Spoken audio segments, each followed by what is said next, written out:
Bacaan Alkitab hari ini dari kitab 1 Tawarik pasalnya yang ke-19. Daud berperang melawan Bani Amon dan orang Aram. Sesudah itu matilah Nahas, raja Bani Amon. Lalu anaknya menjadi raja menggantikan dia. Lalu berkatalah Daud, "Aku akan menunjukkan persahabatan kepada Hanun bin Nahas sebab ayahnya telah menunjukkan persahabatan kepadaku." Sebab itu Daud mengirim utusan untuk menyampaikan pesan turut berduka cita kepadanya karena kematian ayahnya.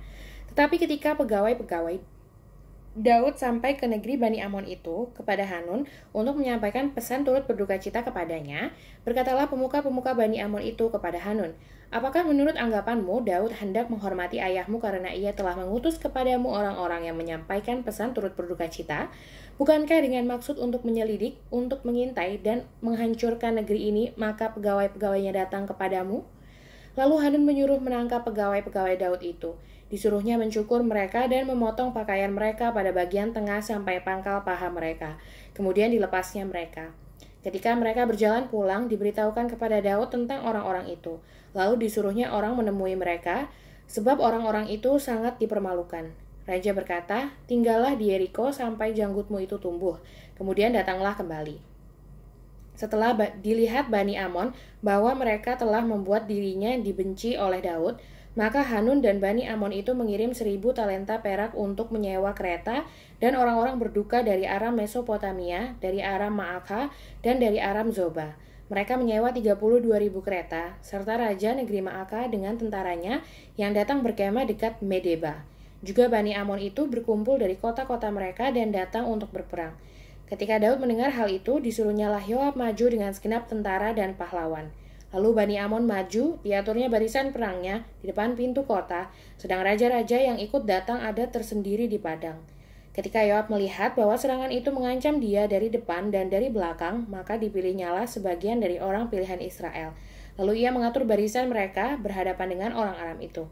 Selebihnya, dari rakyat itu ditempatkannya di bawah pimpinan Abisai, adiknya, dan mereka mengatur barisannya berhadapan dengan Bani Amon itu. Lalu berkatalah Yoab, "Jika orang Aram itu lebih kuat daripadaku, maka haruslah engkau menolong aku. Tetapi jika Bani Amon itu lebih kuat daripadamu, maka aku akan menolong engkau.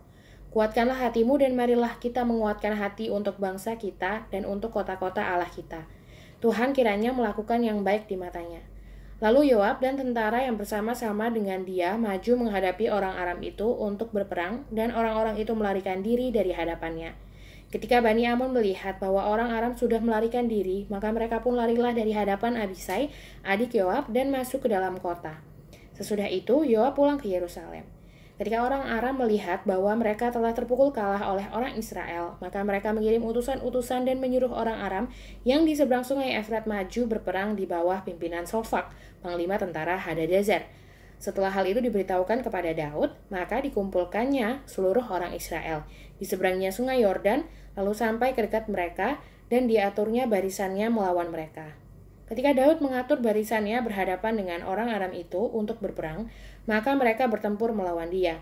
Tetapi orang Aram itu lari dari hadapan orang Israel, dan Daud membunuh dari orang Aram itu 7.000 ekor kuda kereta dan 40.000 orang pasukan berjalan kaki.